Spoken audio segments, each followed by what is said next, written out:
Same. Glad to have you here, son. Congratulations on your. Thanks. Okay, I've got one more committee after this, and I've been through all of them. So. Could you give us the elevator speech about your background? Oh, sure. I'll give you a quick. I've been in law enforcement for 35 years. Born and raised in Washington. Spent almost all my life, living, working in the Seattle area. State trooper for almost 30 years. I retired as a member of the command staff. And then I became the chief of police for 2 towns concurrently, where I've raised my family. They're sister cities for the last 6 years, about a combined population of 20,000. About the same size of police department for that number of people. Stopped working, thought that was a good idea, and realized I need to keep working. So my wife actually found this job posting. Never heard of Atherton. I have a brother that's in San Rafael. I've had to hear about the weather from him for years. So with our college-age girls about ready to both will be done with school in the summer, and one's married, one's going to get married. They're going to stay in our home up there, and my wife said, let's do something for ourselves. So we're abandoning the kids and coming down here. But I can tell you, in the last couple of months, I've got a great police department team. Really enjoyed the town. I met a lot of really nice people. A lot of great support for the police department, as you know. And that's something that I will definitely be continuing with our outreach. Well, thank you. In which town do you live? Now, I live in Atherton at the City House at Park. Is that the expected to continue? Till my wife comes down in October, and then we are working on a housing solution right now. So hope to stay in Atherton somewhere. But we'll see what happens. Do you want to mention this? Does everybody have one of these?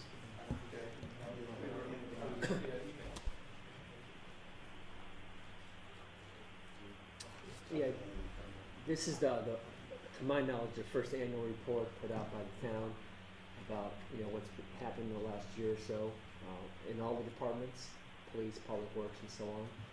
So it gives you a snapshot of a lot of things that the town has been doing for the last 12 months or so, and we expect to be doing this on an annual basis around this time every year.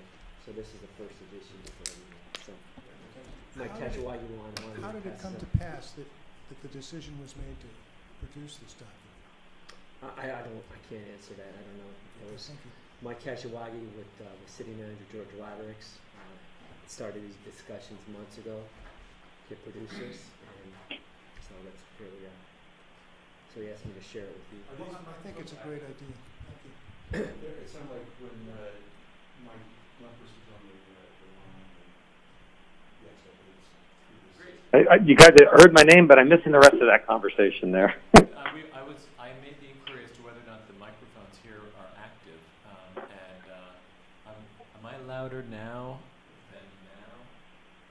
Yes. Okay, great. So it's coming through the system. So then we'll try to lean in when we speak. Thank you. Welcome, Mr. Mayor. Thank you. I see we have a member of the public, and that's our first order of business is public comment. So, sir, if you come forward, introduce yourself, and tell us your issue. Thank you, Mr. Chair. My name is Jim Lewis, and I'm formed a new organization. It's been around since April. I simply wanted to come and share it with you so that you become aware of it. The group is called, at this point affectionately, the Marsh Road Improvement Committee. And it basically has 3 objectives. The first is to provide better access to emergency vehicles, including police, fire, ambulance, and others. 2, to provide safer access to pedestrians and bicycles. And 3, to enhance the overall appearance, including landscaping, signage, and related elements. And by and large, Marsh Road is a gateway to not only Atherton, but for many going to Redwood City, to the North Fair Oaks area, and to Menlo Park. So it seemed like a good place to dress up, if possible, and to make more accessible for a number of people. As you know, during commuter hour, it can be bumper to bumper, stop and go, and for emergency vehicles, that can be quite problematic. When Willow Road overpass is being reconstructed over a considerable period of time, Marsh and Willow will Marsh and University will become alternate routes that will become even more severe. Fortunately, we've had a lot of success in the last 4 months, part of which we shared with Mayor Lempres, so I'm glad he's on the phone. He can confirm whether this is accurate or not. And that was repainting the yellow posts that are on the corner of Marsh and Middlefield. They had gone into disrepair and became rusty and grimy and dirty. And with the cooperation of your public works superintendent, Steve Tyler, our group went out early Saturday morning and painted them. So if you go by there and you see them almost blinding you, they're so bright and clean. That's how that came about. The white post on the other side was done through our encouragement, and your subcontractor that handles that sort of things did those white posts. Recently, there was a guardrail at the corner of Marsh and Fair Oaks, just at the end of the Atherton channel. It had gone into disrepair, and then working with the county of San Mateo, that was removed in their judgment, not at our request. We had simply asked for it to be power washed. They decided it wasn't needed anymore. Anyway, up and down the entire 1.5 mile area, about a third of which is Atherton's, about a third of which is the county's, about the final third is Menlo Park. We're working with multiple jurisdictions to accomplish this, and so far it's been well received. We're encouraged, and we're hoping in time there'll be enough small things collectively done that you'll see a difference. Right now, I know what they are. I'm looking for them, but hopefully you'll notice them as time goes on. Thanks very much. Could you tell us a little bit more about your association? Yeah, I'm just a normal citizen. There's nothing in it for me. I don't have a business on Marsh Road. I just doing it as a retired person. It was kind of a project. I've mentioned others. I've kind of adopted Marsh Road. As you see on the freeway, there's these signs from Caltrans that say adopt part of the freeway. Not quite sure how that program works. Last night I was at the San Mateo County Art Commission, seeing if maybe we could do what they've done in Redwood City, painting utility boxes. Maybe there's an opportunity for a mural, just to jazz things up and add a little culture and fun and to the driving experience. I do have a little summary of our group, and if I may, I'd be happy. Here's 3 for the table here. If I can approach. Here's 5. Well, thank you for your time. Mr. Hopefully, Chair? I hope we see more of you. May I ask a couple questions? If you have them all. Oh, absolutely. So, how many members do you have in your organization? Me. At the moment, you might say there's others informally, because there's almost a dozen governmental jurisdictions that oversee Marsh Road. It's just really incredible. Besides the cities of Atherton and Menlo Park, and of course the county, there's also the state of California for the overpass. There's Samtrans for the railroad, coupled with Union Pacific. As you well know, with the Atherton Channel, there's a whole host of federal, state, and regional groups you have to work with. So I've gotten to know a lot of people. They're not in part of the group, but they're part of the answer, because much of what I'm trying to do is play by the rules, work within the system, and encourage others to pay attention to these details. For instance, weeds have been quite high against Atherton's Irving Avenue wall that backs up to Marsh Road. It's a very long wall, a kind of beige-colored wall. The weeds have been quite high, and have been working with their public works department, who cleared half of it 2 weeks ago, and they're going to clear the other half this week. I've been working with your code enforcement officer, Monica Diaz, in order to get that wall power washed, because there's a lot of grime and dirt. If you look carefully, it's kind of an eyesore. I think if it's a nice, uniform, clean color, it just adds to one's, instead of complaining, you just kind of drive by and say how nice that looks.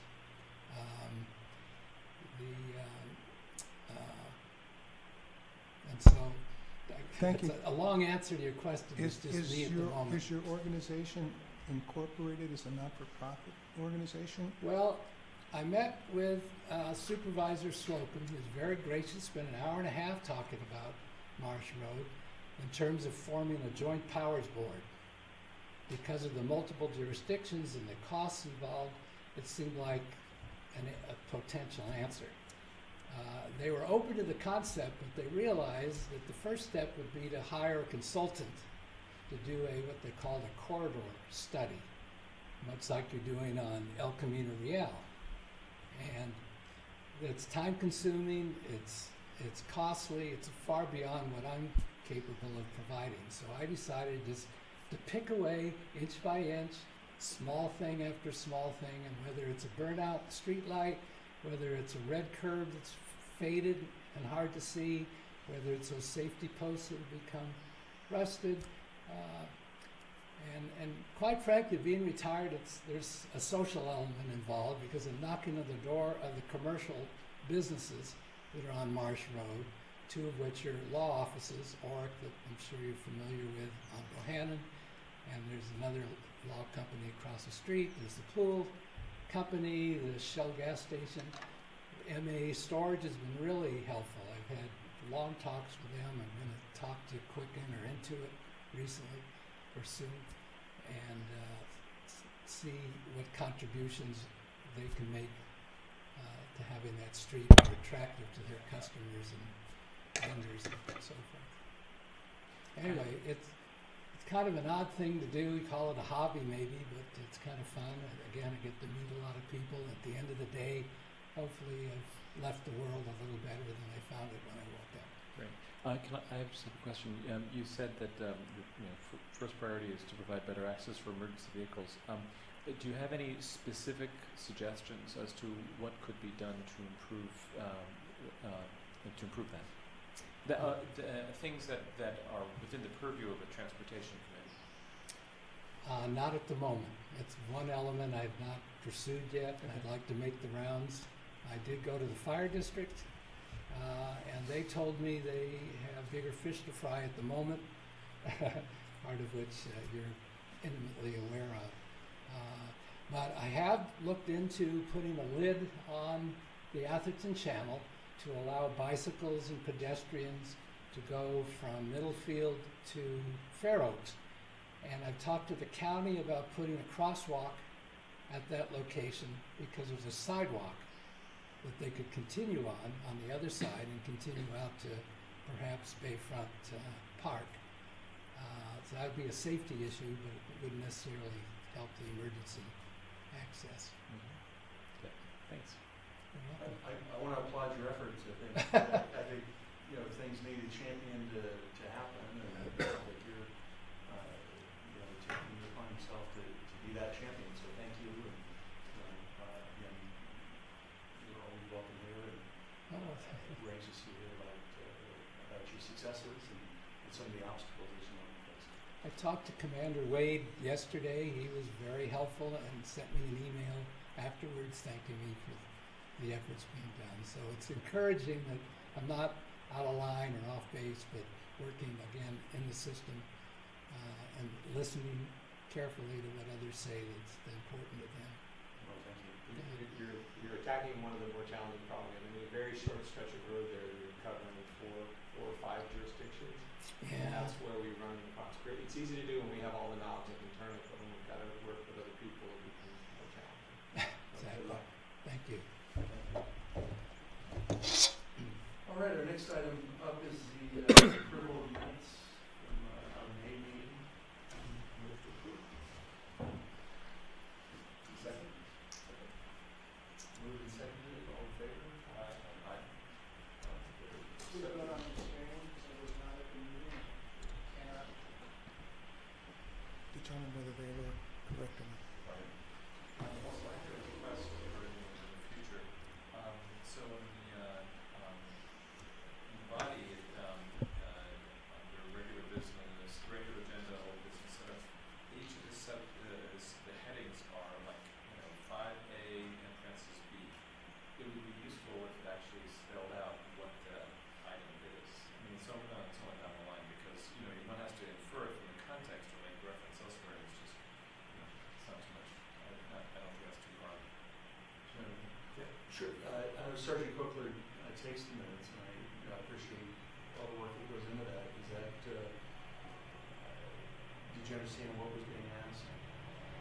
it's doable.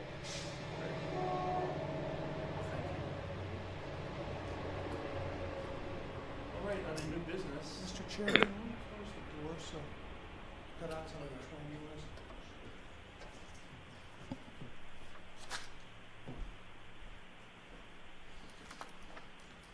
Our first item under new business is set confirmed meeting schedule for the year. As you know, we meet every other month, the second Tuesday of the month. I see no reason not to continue on that schedule, but I'll entertain discussion of that. Well,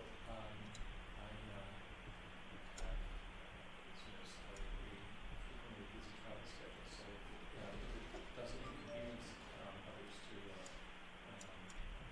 mildly adjust, that would be a great benefit.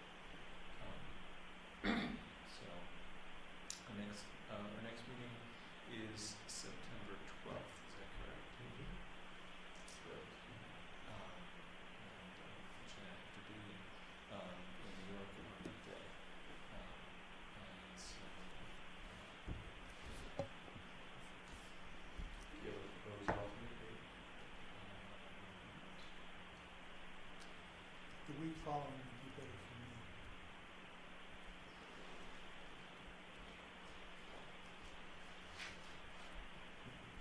Since my wife keeps my calendar, Monday, Tuesday, and Thursday.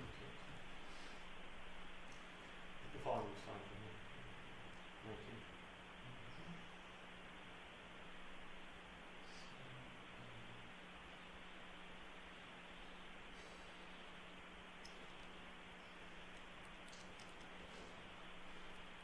yeah, I think that that would be fine for me also. Great, why don't we do this, we'll give enough staff to make a judgment on that date now or not, or if you need time to consider your calendars, you can wait until you have a chance to make sure that you're available on that date. And if it's acceptable, then the town staff and we meet the team. Works for me. I think that should be fine. We can go ahead and schedule for the 19th. The question is, are we going to, I think for the entire year, keep the second Tuesday of every other month, keep it as is, just make this one-time adjustment? That's my understanding, this would be one exception unless you have other things. I do, but but if it's problematic, then I can just upset myself. But the 12th of December, I'll be flying to Oman, and so I would be going in December, I mean, September, November. so sorry. So is it November? Yes. Okay. So November 14th.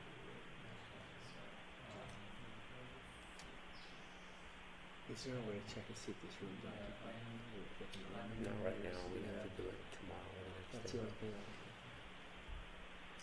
I'm in New York City that day, so I can Following Mr. Chairman. right. Why don't we go ahead and make this one adjustment, to the 19th, and then, we'll adhere to that second Tuesday schedule, and, as, things evolve in the next year, Mr. Chairman, there actually might be another meeting here on that day. We have to double check that too. Right, if you would. yeah. That's the only issue I can see. Should we come up with other detention dates just in case there is a conflict?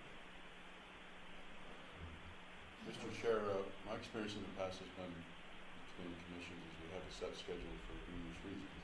And the room is blocked out. I mean, I know that people may not be available, but that's what my kind of instruction is from my boss. That That we try to maintain, every other committee we have has a set schedule for the year. And there's always going to be people that can't make it, but I'm not sure if the form is needed for your group or not, but I know it's important for town operations to keep it as consistent as we can. Chief, I understand, and that problem's been raised by staff before, and I'm very sensitive to it. I'm fine with keeping it as the second Tuesday, and if I'm not available to be here, I'm sure my colleagues will do a good job in my absence. And like before, Gary had called in, so whenever possible, whoever's not here could call in. I think that's a better idea. It has some regularity. Well, when that's okay with me. I mean, I only ever requested it if it was not a problem for anybody. So, but if it's a problem, then it's not. I can easily absent myself. Sorry, the discussion has been to keep it that second Tuesday, keep adhere to that schedule. So now that we took a vote on it, it seems to be a consensus. So you're going to keep it on September 12th. Okay. And I hope you can participate. Yeah, I don't see a conflict with participating by phone. So, but if I could just request that the agenda have the required notice that I'll be calling in from the same address as I did last time, which is exactly repeated. It's 2 East 67th Street in here. So if someone wants to show up there and participate in my comment, then that's fine. All right, I see our next item is, it says appointment of chair and vice chair, but I imagine that should be the nomination election.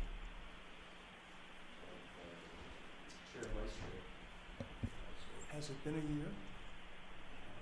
So, time flies. I would like to nominate you if you're willing to serve as chair. I think you've done a great job. And I'm really impressed that this town, Chief, I don't know if you know the background of our chair.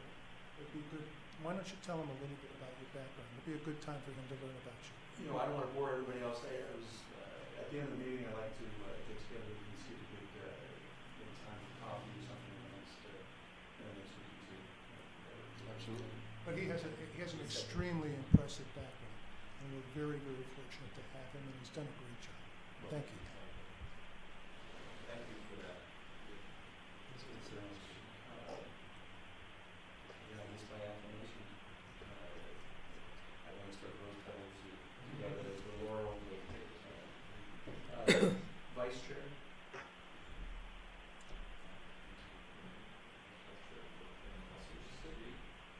Second. In favor? Aye. So we'll continue, I'll continue as chair, you're continue as vice chair, so thank you very much for the vote of confidence.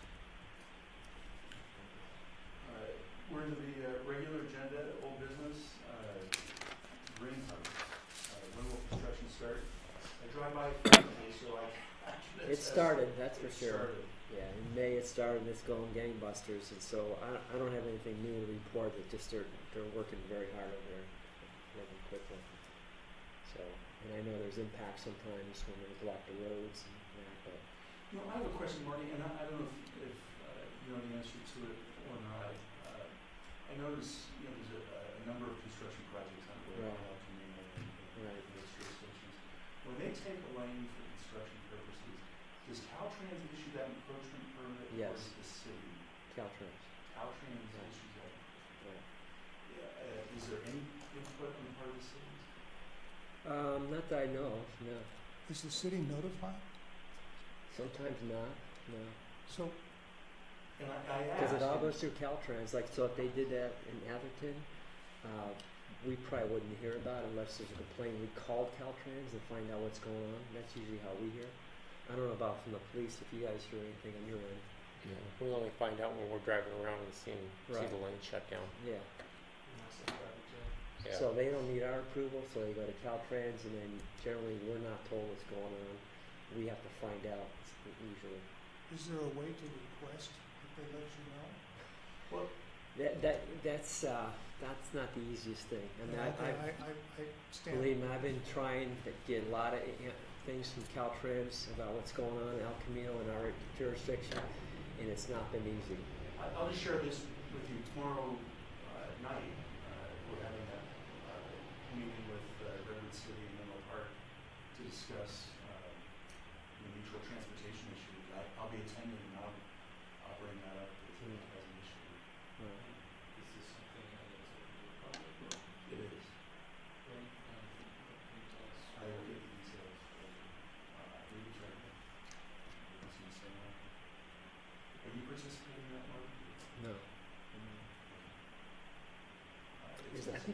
is it the mayor? Yes. Okay, that's okay. Yeah, I think it's I more, will verify the details. Thank you, Gina. I believe it's the mayor and city manager. yeah, that's the, yeah. And same for the Redwood City. So Right. I will raise that issue. I see it a lot, especially on the Redwood City side, that they'll take a lane for construction and you don't see any activity.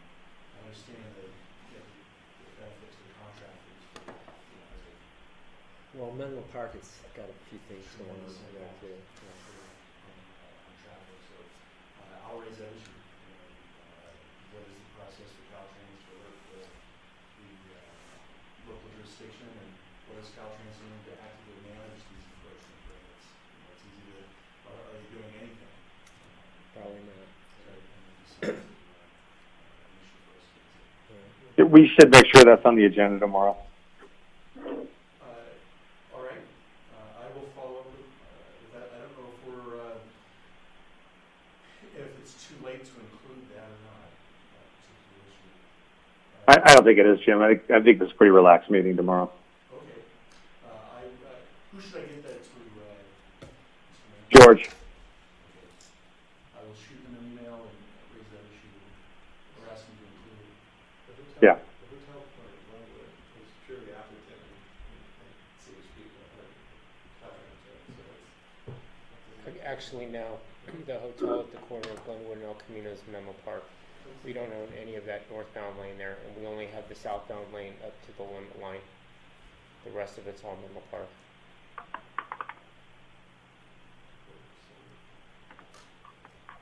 Okay, do you have anything else for us in Green Light, Mark? No. Opportunity for right turn lane on eastbound Atherton Avenue. Yeah, we're still actually looking at that. We're in the process of writing up our findings and recommendations.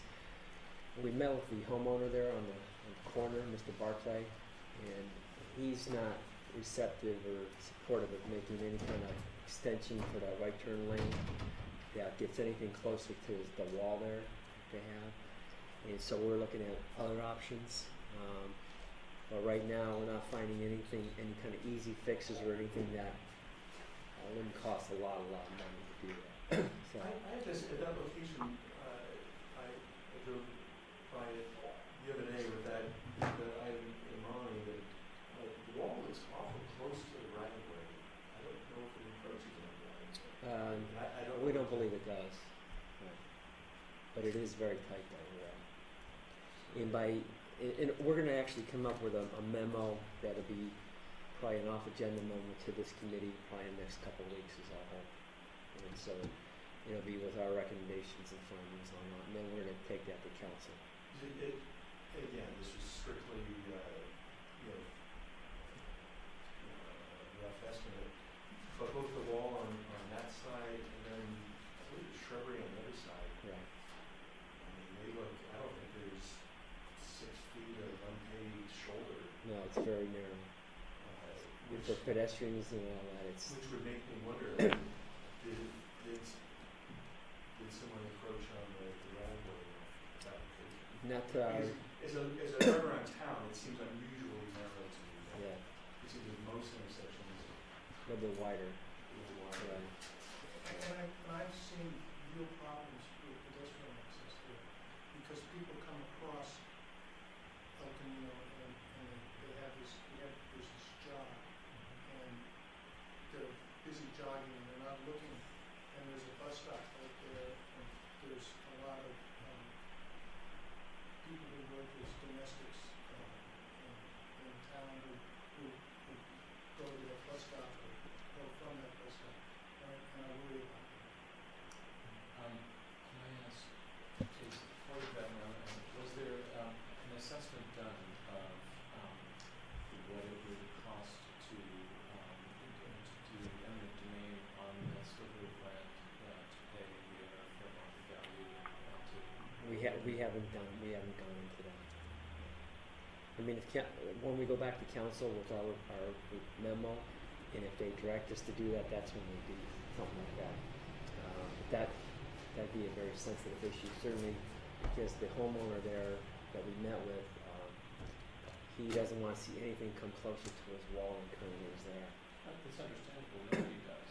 Right. But, that's ultimately the purpose of eminent domain is to compel something that somebody would rather not happen, but you don't provide hopefully fair compensation. And there's the traffic jam there in the 4 p.m. in the afternoon backs up all the way to the S curve, and so were that to be done, I think the throughput of that intersection would be much higher since many of the cars are turning right.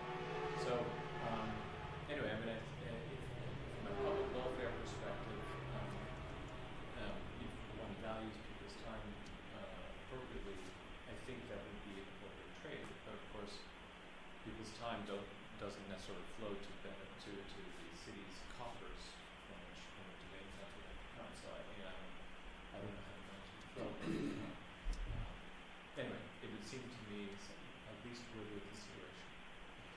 Does the town maintain maps that show right of way Yes. distances, whether it's electronic or? I don't know if we have electronic, no, we probably do somewhere. There's assessor maps, county assessor maps and all that. And I think we have that as base maps that we've been working off of, that'll be part of our memo that shows some of the options that we looked at. You will be examining the right of way distances. Right. Yeah, because, we definitely want to make sure we're working within the public right of way. And if there is encroachments, we want to address these.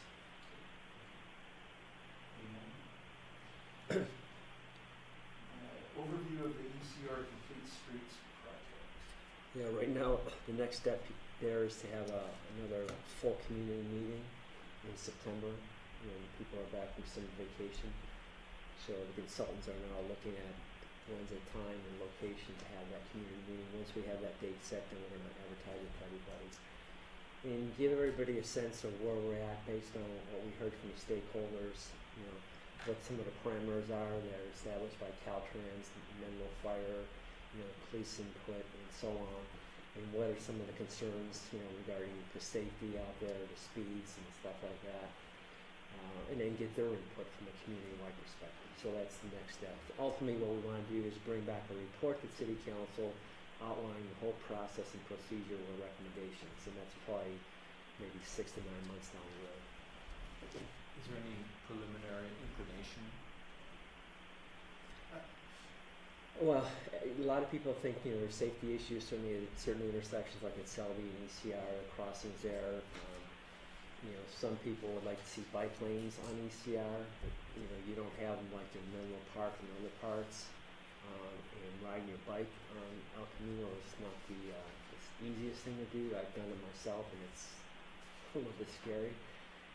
But in order to do that, you probably have to take a through lane. But then the fire department and the fire is very concerned about anything like that, affecting the response time. So, there's a lot of different issues we're looking at to balance everybody's concerns and needs, and that's what we're working through right now. I'd also like to emphasize that the number one complaint we get here at this committee is cut-through traffic, and if we take away a lane on in the direction of El Camino Real, it'll slow it down, and then there'll be more cut-through traffic. So we need to also keep that. Correct. I agree. I attended that first ECR meeting. I actually went too. If you have time to attend the community workshop, I think it's be very interesting. Yeah. When is that? Well, it has been said. Well, we'll notify everybody when it's it'll be sometime in September after school comes back in session. I'd like to recognize we have another member of the public here. Sir, I don't know if you wanted to address the committee or if you had an issue for us to consider. No, I don't have any issues. I just walked by the P.O. box and dropped off a letter. And I saw the cars out there. I just wondered what was going on. This is the I guess I transportation. know what's going on. Transportation committee meeting. What? It's every other month the transportation committee meets. It was a transportation. Correct. Well, welcome. Yeah, it's be a few more minutes, but I'll be at the council meeting next week. Bicycle pedestrian master plan. Yeah, we have one project that's currently under construction. That's at Middlefield Oak Grove. That's for pedestrian enhancements, and then also class 1 bike lane on the south side between Rebecca and Middlefield. That's in works. So the contractor's probably midway through the project, and hopefully in the next probably 30 days that'll be completed. So that'll be That's by the high school, right? correct. It's right there at the high school. So it's to enhance safety for the bicyclists and pedestrians in that area that are going through that. So that's a project that the council approved, and it's currently under construction. The other one that the council approved was to look at Middlefield Class 2 bike lanes within the town jurisdiction.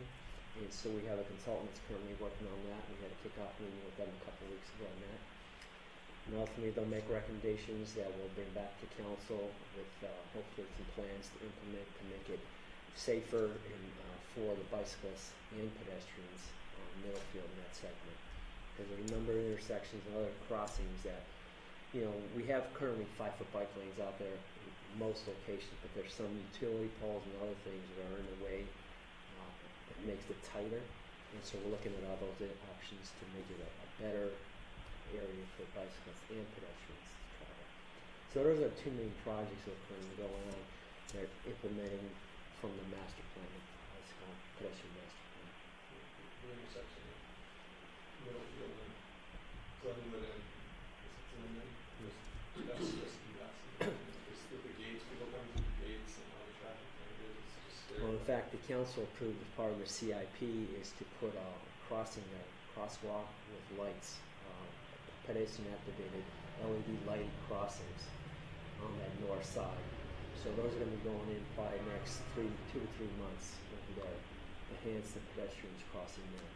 And we're going to be looking at maybe walk-ins also, something similar to that. What specifically are they doing out there? Oak Grove and Grove? Are they putting sidewalks on the south side, south? They're tearing everything out and they're putting new sidewalks in, and then new ADA ramps, new signal heads with countdown pad heads, class 1 bike lane, a new signal head for would be protected left turn for the motors on Middlefield turning down, to be eastbound Oak Grove into the school. So there's a lot of different improvements we're doing. But it's mostly for pedestrian and bicycle safety and ADA. Well, but the sidewalk on the park side, on the south side of Oak Grove? We're not really on the north side. Well, yeah, we're not going to be working within Menlo Park area, but Yeah. but on the Oak Grove, the town goes to Rebecca there, and so we're putting in Menlo Park is actually putting class 2 bike lanes now on Oak Grove in their jurisdiction, and you'll see the cat tracking and markings out there. So, and they're removing parking, and so they're putting in these 5-foot bike lanes on Oak Grove. And that'll actually connect into our project that's currently going on. So we're just a little bit ahead of that. How is it true? There are sidewalks going in certain parts of Oak Grove?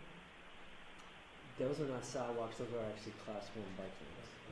I thought you said sidewalks, that's why I was surprised. But I know that- Yeah, the pedestrians, of course, can use it too. Yeah. Yeah. That's all I have on that. Environmental impact reports. I have nothing to report on that. I've not heard about any EIRs that are going on at this point. I think I mentioned to you at the, before the meeting, Facebook has just announced a large development adjacent to their campus. You know, 1,500 small or.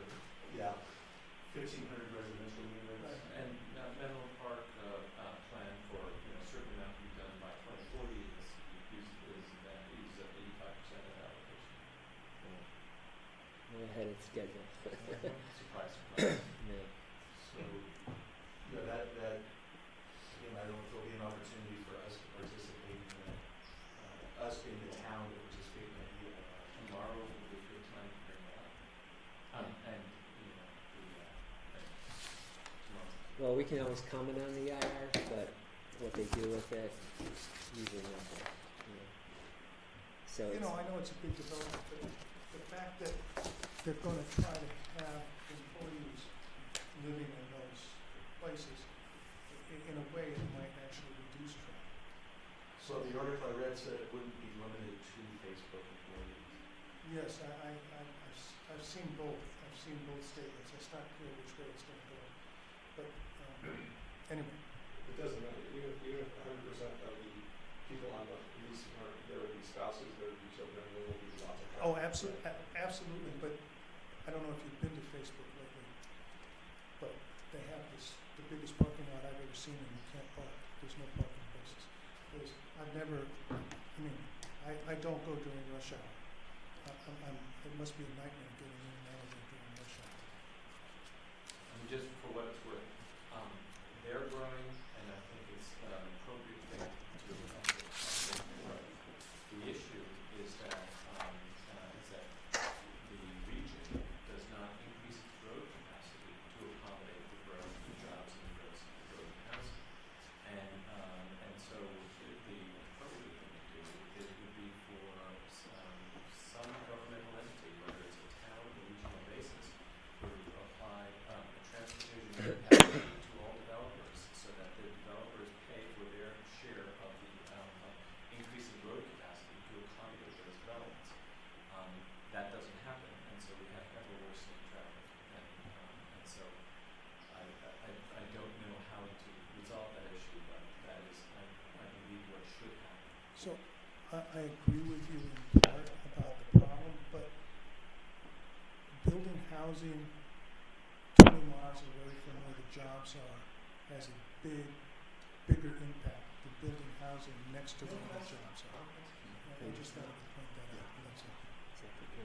I'm not sure there'll be a lot more to follow on that one, but more in the foreseeable future. Can I ask the mayor is it on the agenda for one of these? Is there anything? That's a meeting. Mr. Mayor, did you hear that question?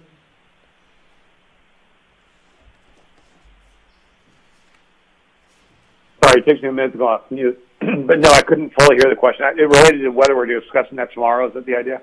That's correct. Will the new Facebook development recently announced be an item of discussion? I don't think there's current plans to discuss it in a big way. This is the first meeting to try to set some stuff up, and we're trying not to be too adversarial in it. Okay. And is there is there an agenda actually? There's not a formal agenda. Mr. Mayor, So we certainly can discuss it. Yeah. Mr. Mayor, this is Mark Cummings speaking. I Of want course. to commend you for creating this opportunity, and I think it's perfectly appropriate to keep it informal and without an agenda. And I also will make a point not to attend because I think it's better in a way to have the principals meet and develop a relationship. And so, again, I commend you for doing this. Thank you. All right, which brings us to item F, roundabouts, Atherton Avenue, Alameda Beers told us.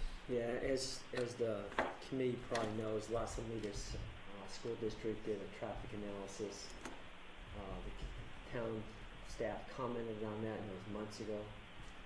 They addressed our comments, and then I got a draft final report that I believe I shared with you. I do not have a final report. That's what I'm waiting for. I talked to Eric Holm, who's the project manager for the district on this, and I hope to have that hopefully within next week. And once I have that, I plan on doing an off-agenda memo to this committee with that report attached, and so you know what's in there and then what the next steps are. And the next steps will be go to city council with that same report and ask them for direction of what they want to do. They want to do do some additional study based on this study that was done by the school district, and do some additional analysis or what. So we'll be asking for direction from council probably maybe September timeframe. So other than that, I don't have any more to report. Did you see my comments regarding that draft report? Did I see your? I don't think so. Okay, because I had emailed it to Mike? to Mike, George. Oh no, actually, I did email you that on May 9th. May 9th? Okay. Yeah, and let me, if you don't mind, let me just read them. Read the comments. So not that long. Okay. I would like it to be part of the official record, and I also made some printouts here, if you'd like. April 3rd, I emailed this to Mike Kashiwagi, Mike Lempres, and George Roberts, and Joe Wade. Dear Mike, I read the draft study, and my conclusion is that this exercise wasted a year. The study was supposed to encompass all of Alameda within Atherton, and it did not. To be relevant, it would have looked at the AM and PM peak, but instead it looked at school drop-off and pickup times, and only part of the drop-off time overlaps with peak. The travel time analysis looked at travel time between Monterey Avenue, Menlo Park, and Collado Way, which is the southern edge of Atherton. So it excluded the Atherton Avenue intersection, and 90% of the corridor, we were told, would have been studied. That probably explains why the travel time analysis on page 2 cited only 30 seconds of delay when it's really more like 4 minutes. Associating that delay, which is substantially south of the Atherton Avenue intersection when the AM delay occurs in the southbound direction, and is therefore north of that intersection, is, well, I left out an adjective, but it's not a complimentary one. Also baffling is the finding that the AM peak existing level of service is only a D, since it's a 4-minute wait, which typically would be an F. Also, the prediction that the AM peak level of service for a roundabout would be a C, and for the stoplight would be a B.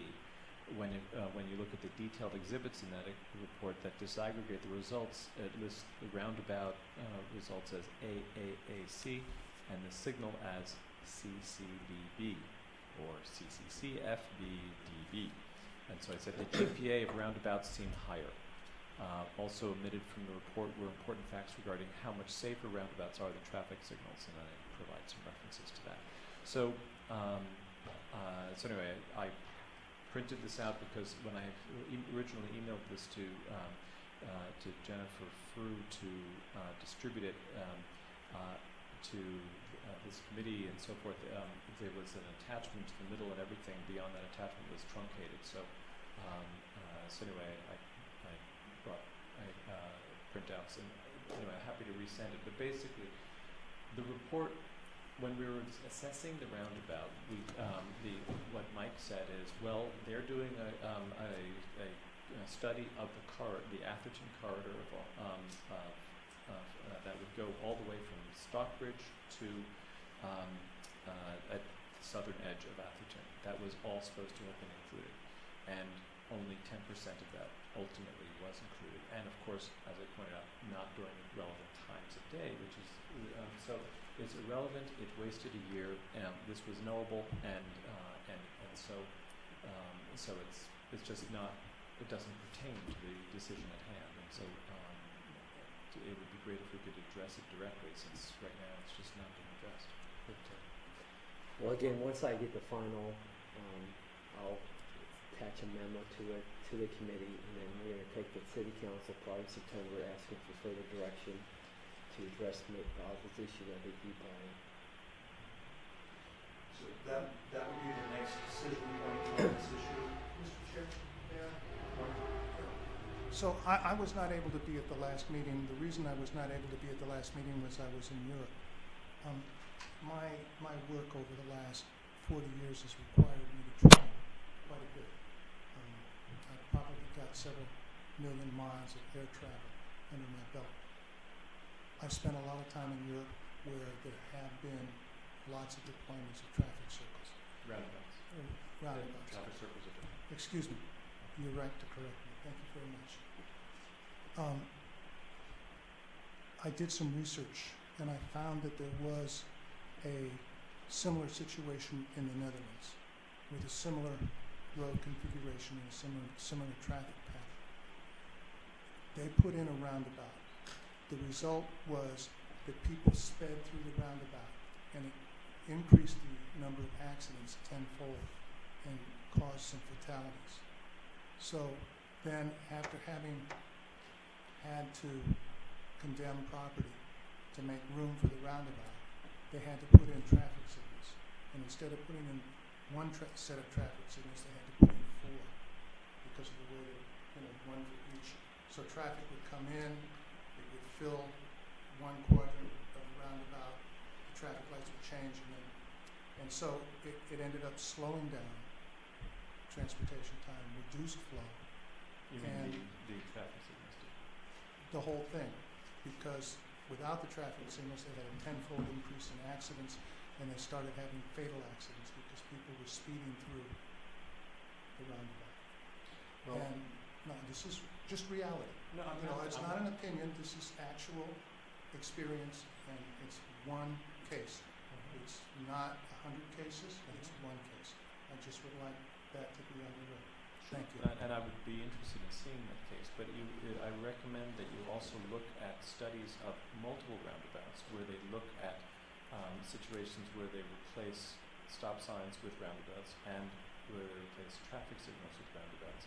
This was studied by the Insurance Institute for Highway Safety and others, and the IIHS found that that accidents are reduced by about half, injury accidents are reduced by 3/4, and fatal accidents are reduced by 90%. So in America, there is 1/10 as many fatal accidents compared to stop sign controlled intersections or traffic light controlled intersections. So that anecdote is worth looking at to see how it pertains, but we should not generalize too much from that. So it's not an anecdote, it's a real situation. An anecdote I- is a real situation. I hate to truncate this. Please, go ahead.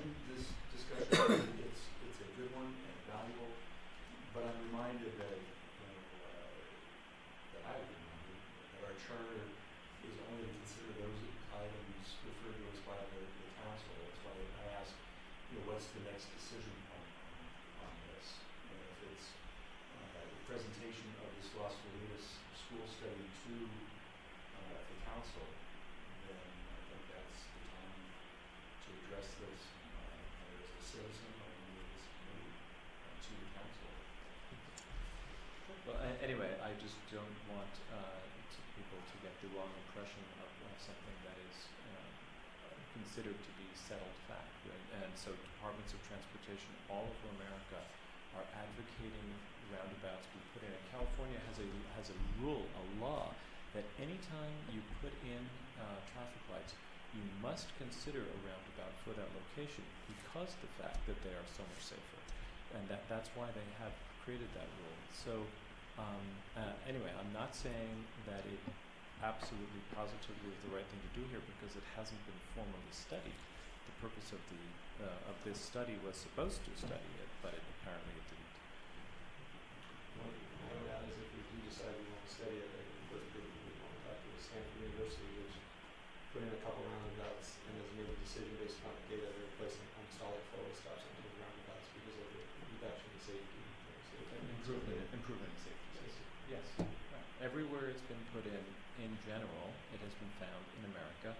There is opposition before it's put in, and then after it's in, everyone says, "Oh, not so bad. Actually, I kind of like it." So that has been. There are formal studies proving that as well, and also it has been found to have higher throughput than stop signs. Well, I hope, and I say this with all sincerity, that you are able to attend the council meeting where this is presented and discussed. Do you know when that is? I don't, Marty, you know that. We're hoping to go in September, but I'll let you know somehow through emails when it's actually set for. Yeah. So, Will you let the whole committee know?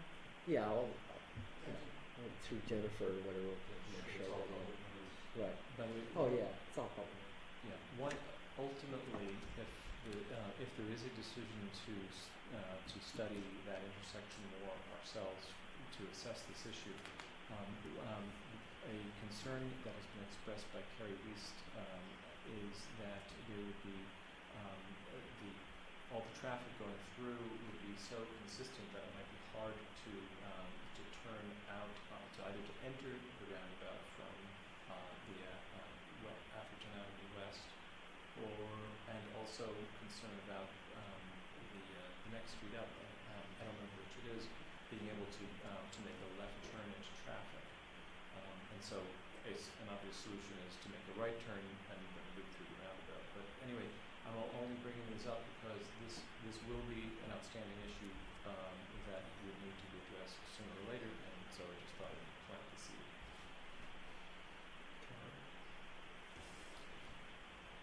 That brings us into item 6, staff reports. Police traffic unit.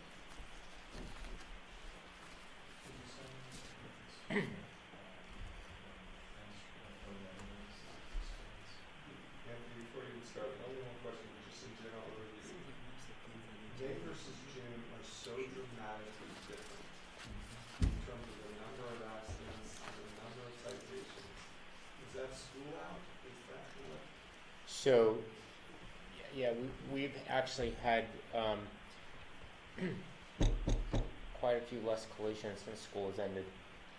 And I think a lot of that is probably attributed to less people bringing their kids to school, picking them up from school. Plus, we're in the summer season, not as many people are going to work, people are going on vacation, not as much traffic on the road. So it all contributes, in my opinion, to the reduction of crashes that we've had between the 2 months. I think we saw the same thing in November and December as well. Also from a citation perspective, speeding citations were Yeah. You know, people are delayed, once they get onto a clear road, they just drive faster. So, well, another anomalous thing is in June there were 2 4-car pileups on Middlefield Road. It appears. Is there anything about these two that make them? Is there any generalizable situation that we should learn from to deal with? Just both of the parties that caused the collision just weren't paying attention to what was going on around them, and rear-ended one car, and that car got pushed into the car in front, which pushed the car in front into the other car in front. And they both happened on Middlefield Road, Mhm. both in the southbound direction. Yeah. And both were part of kind of interesting. Yeah, So- one was just north of Encinal School. It was right around the time school was getting out, and the other was south of Glenwood. So to go back to your question, and this is just my experience, but I can tell you when classes end at Stanford, the traffic on the Alameda goes down by about 85%. It's dramatic one day to the next. Do you want to go through this? Sure. briefly, sir? Sure, let's go over, we'll do May 1st. During the month of May, there were 3 traffic complaints, and all of those complaints are listed there with the results that we obtained. 3 arrests were made for driving under the influence during May, and none of them were due to a traffic collision. No truck stop details were performed during May. Our traffic officers were on their motorcycles and assigned to traffic during May. We had 14 collisions. 1 involved injuries, 2 were hit and runs, and none of them were caused by a driver who was under the influence, and all of the collisions are listed there for you. Of those collisions, 6 occurred during the morning commute period from 6 a.m. to 10 a.m. Monday through Friday, and 2 occurred during the afternoon commute period from 3 p.m. to 7 p.m. Monday through Friday. And we had a total of 593 traffic stops in May. Moving on to June. If I could just ask, with regard to these collisions on El Camino, is there any indication that they are related to the construction activities? No. Construction of the hotel, create backups? No, it's just a lot of it is unsafe speed. People going too fast, people not realizing that cars in front of them are stopping, or people inattention. They may be on their cell phones, they're looking down, they're playing with their radio, not paying attention to their surroundings. They realize the traffic stopped too late, they hit their brakes, can't stop, they have the collision. But nothing attributed to any kind of construction out there. And then during the month of June, we had 1 traffic complaint, and that's listed there for you. No DUI arrests, no truck stop details, and our motor officers were on their bikes again. We had 5 collisions, 3 involved injuries, none were hit and runs, and none were caused by anybody driving under the influence. We had no collisions during the morning commute period, but we had 3 collisions during the afternoon period from 3 p.m. to 7 p.m., and we made 365 traffic stops in June.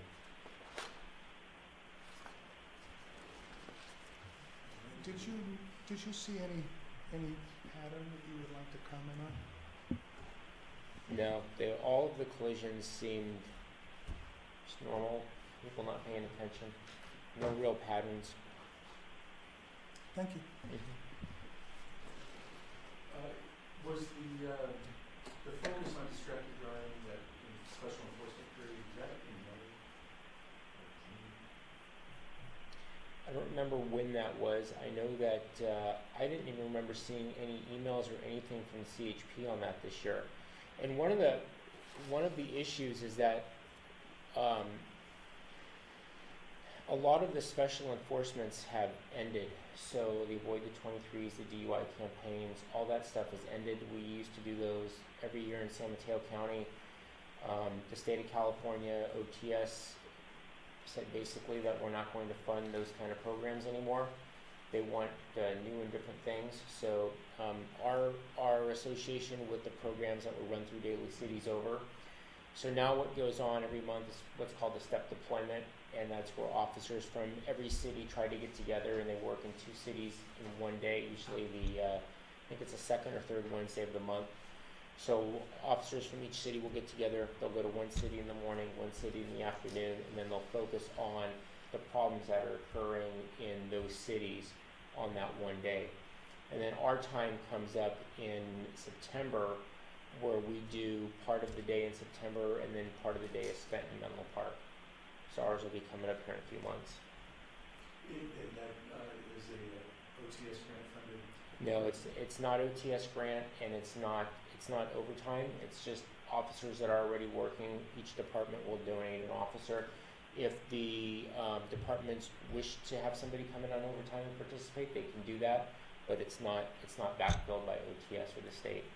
Has OTS replaced that corridor project with another scheme or other? Not out here, not that we're aware of, nothing that we've been invited to attend.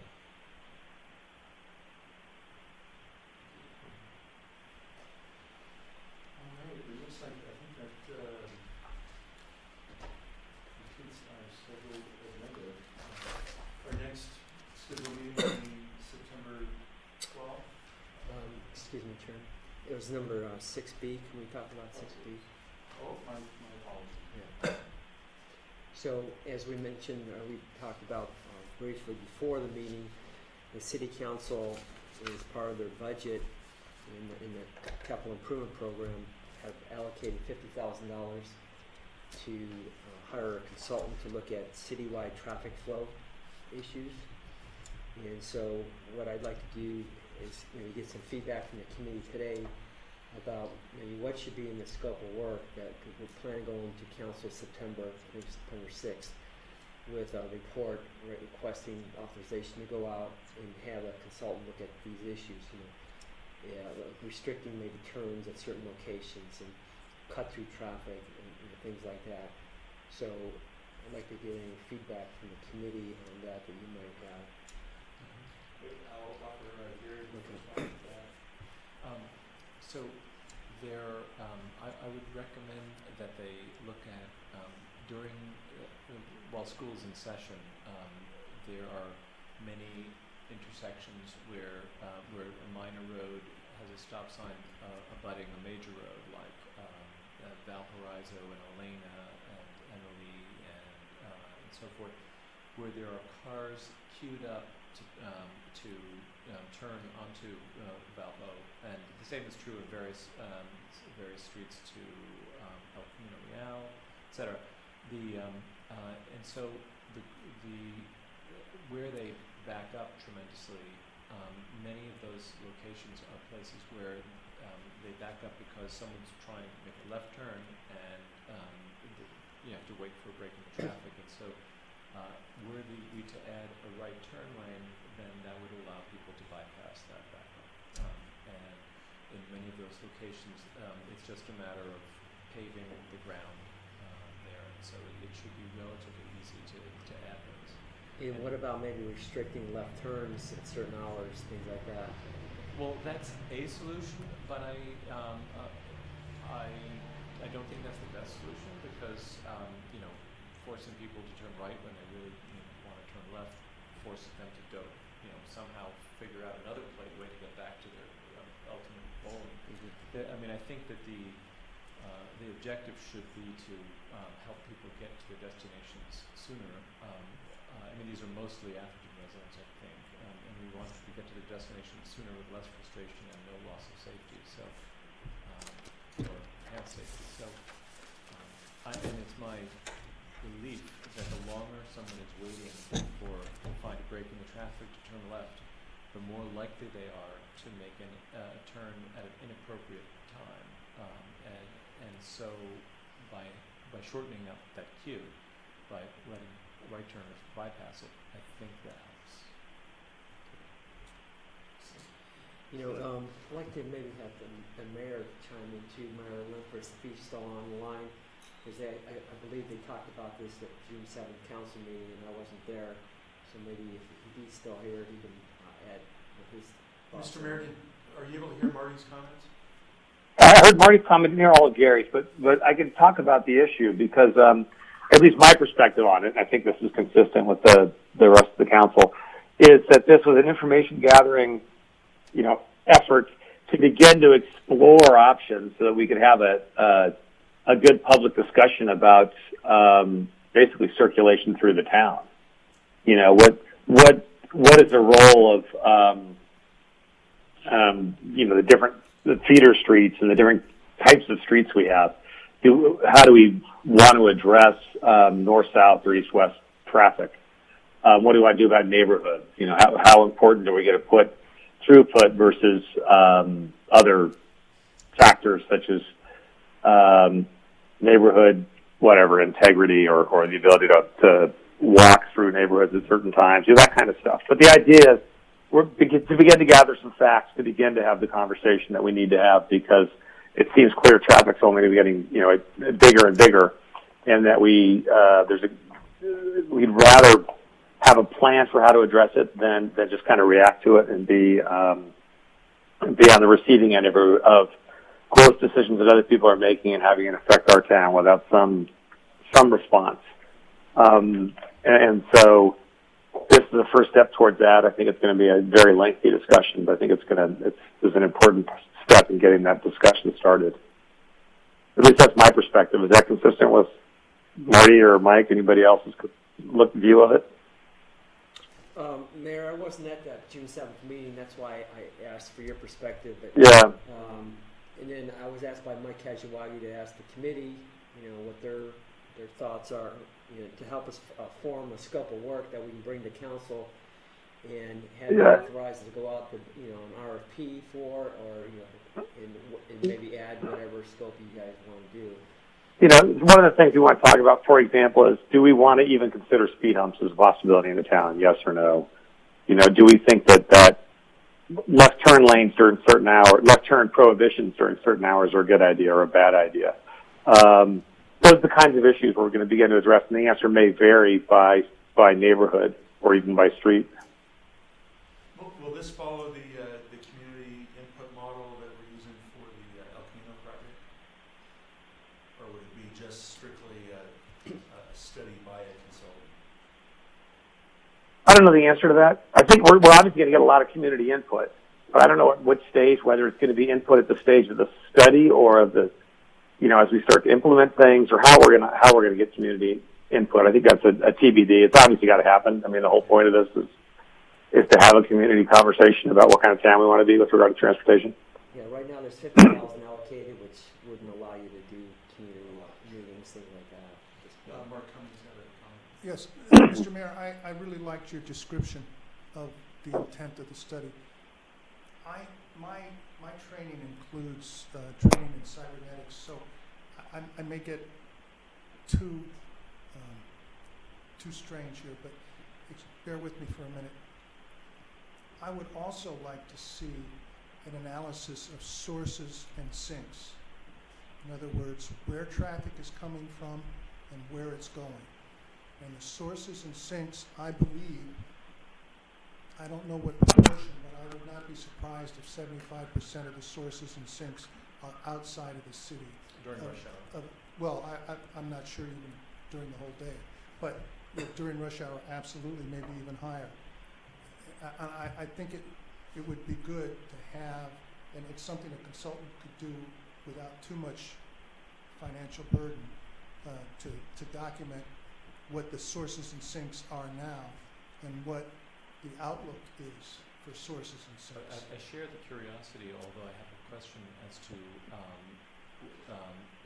if you, once you had the answer, how would it change what you would do based on in one extreme versus the other? So, let me start out at the highest level. Making decisions in the environment of data versus the environment of opinion and speculation, you get better decisions when you have better data. Sure. But I believe the fundamental problem that the town has is the sources and sinks of data that are outside of the town. I think in the transportation world, those are called OD pairs. Right. Origin, destination. Oh, okay, thank you for helping me with the Right. language. Yes. I know cybernetics is not probably the right discipline for this. Okay. No, we Or understood. sort, what do you call it, what, origin and destination? Destination. Origin and Yeah. destination. Yeah. So to try to identify where the traffic's coming from and where it's going, and because I think that's really the challenge that we face. Is that Well, we happen to be in the middle of somebody's path, not Sure. that we are generating the traffic. Right. No argument. But the question I'm asking is, if you just to do I mean, ultimately, to do such a study will cost more money, but ultimately, it's worth asking ourselves.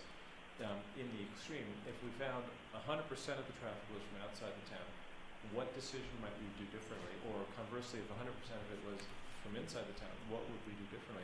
So let's assume that for a minute, and I'm going to make up a number, let's assume that on the west side of town, 60% of the traffic is originating or is either origin or destination Stanford. And let's assume that we expect Stanford to grow by 40% over the next 10 years. Then we might expect that traffic would grow by 40%. And a solution today that works for this amount of traffic would not work in a few years if we could expect that kind of growth from Stanford. We talked about Facebook today. I don't expect, I mean, we have to make some analysis, but a consultant might assume that the proposed development at Facebook's campus is not the last development, and that there might be another increase, 20, 30, 40% traffic there. So if we have some idea of what we're facing, I think we can make better decisions. I agree. And that's typically why you hire a consultant, is to get that kind of data. Yeah. Marty, could you tell me again, when will this be scoped?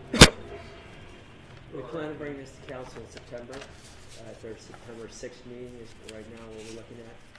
And so we wanted to get the ideas, the feedback from this committee about what some of the things should be looked at. And so that'll help shape the scope of work. And then ultimately council will decide what they want to do. Say OD pairs or one of the things we would like to consider. I feel like Mike described a very high level, overview of the whole traffic situation, and in some ways I feel like this is the appropriate time to be suggesting specific things, but I'm not sure. I'm really confused by it. It seems a little conflict. Well, I think that if there's any problem intersection or a generic problem type, I think it's appropriate to suggest it. I didn't understand your comment. Could you clarify, please? Mike, the mayor described at a very high level, we're really starting to use, part of this study is to figure out what are the problems we have in town and what we might do to address that. And then the question from Mike, the other Mike, that's what James said, well, what would the committee like us to study? It seemed like one is figuring out what the traffic problems is, and then we're saying, we're going to ask you what we think, we're telling you what we think the traffic problems are. So it's part of the political. Well, right now it's pretty blank slate with all this. That's why we're trying to get your input from the committee. I would say that speaking for myself, would like to have some engagement with whomever does the study. Perhaps, I don't know that we could ask you part of the scoping, it's probably the staff responsibility, but I think there'd be an interest in interacting with whomever is doing it. And I personally have this interest on Middlefield, figuring out solutions for increasing throughput on Middlefield. Because as it is, it's quite choked now with all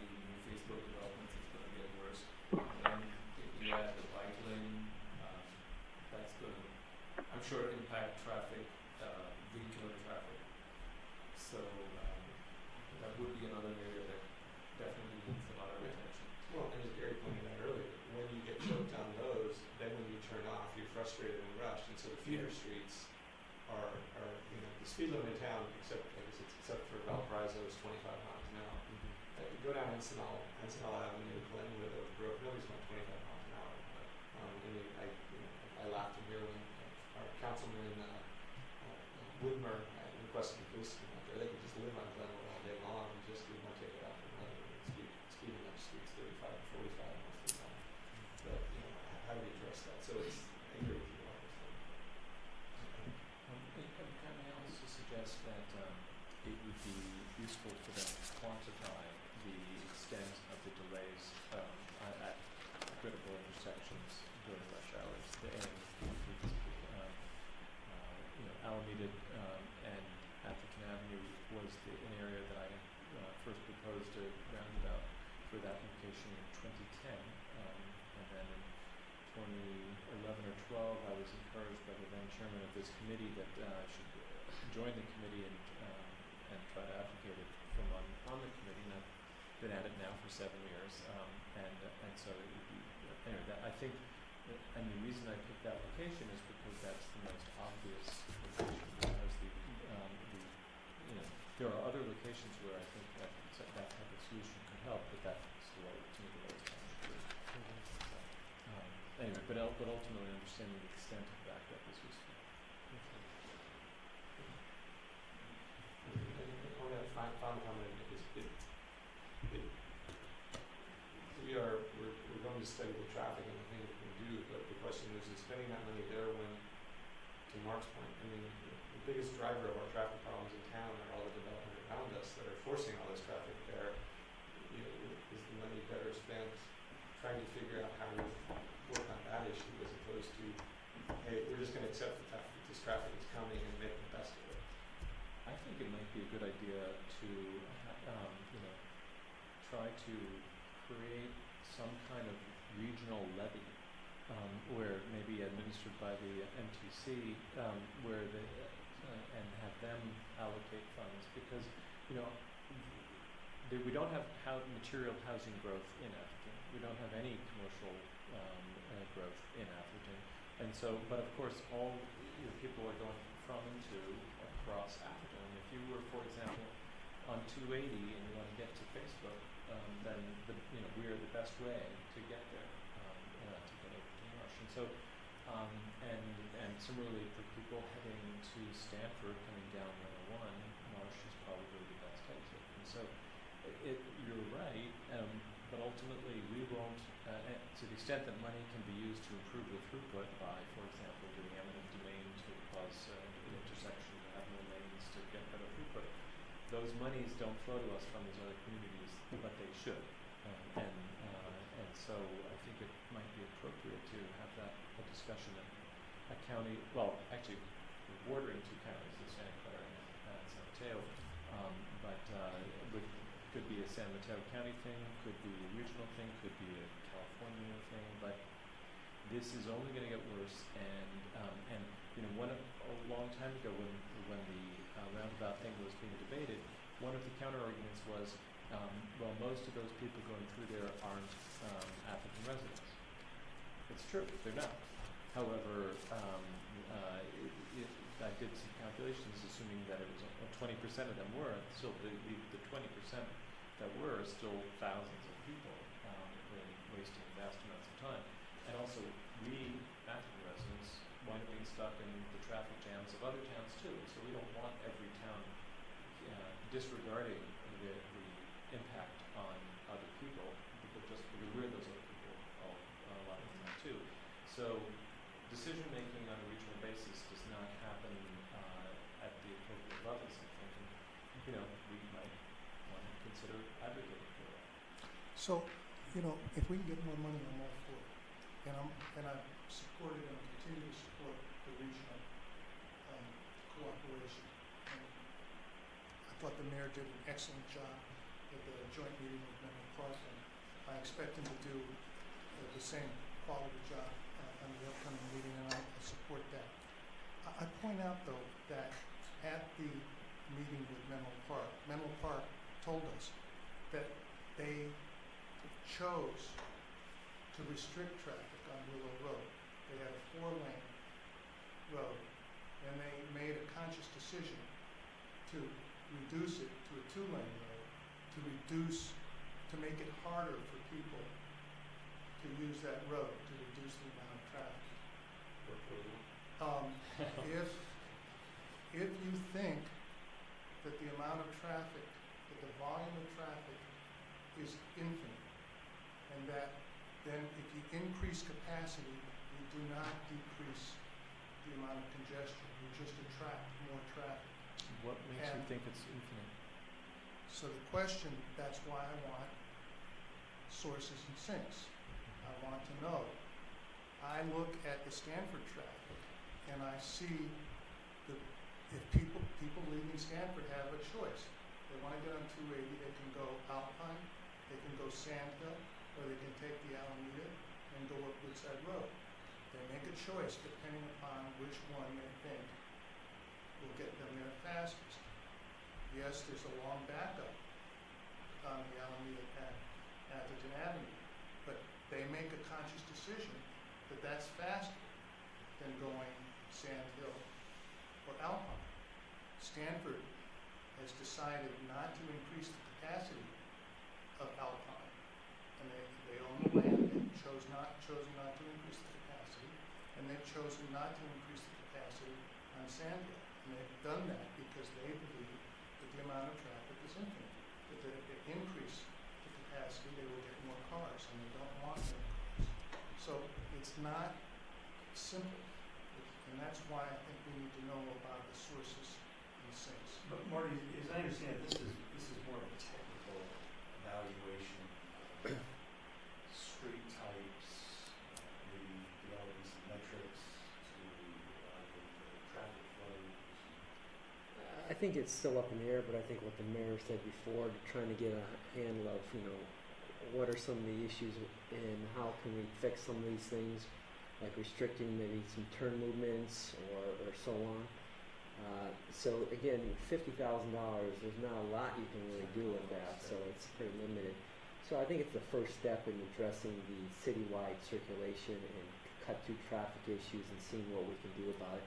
So being more proactive, because when these communities, adjacent communities are having all these big projects, there's not much we can really do. The meeting you have tomorrow with mayors and the city managers, I think that's the first step in that right direction. But it's like looking, what can we do for the town to make it better and reducing the impacts from other communities for us. I think that's well phrased, Marty. Just to be clear, I think this is just a first step, and we don't know what else is coming. Right. Okay, thank you. Before we adjourn, do you have any comments, Mr. Mayor, you'd like to share with us? Or? On any topic, you mean, or on this one? Where are we? Well, just broadly, that would be of interest to the committee as a whole. No, except that I would stress this study as a step towards the council really making an effort to have a community-wide discussion of traffic and transportation. And this committee is obviously a key role in that conversation. And that as a council, we laid that out as one of the 5 priorities for us for the next year. And we're, picking it up.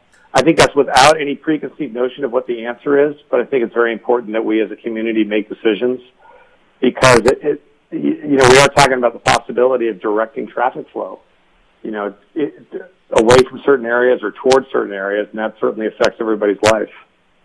So, I just want to let you aware that that's an issue that I think we're going to try to make transparent and have some real outreach on over the next, say, year or longer.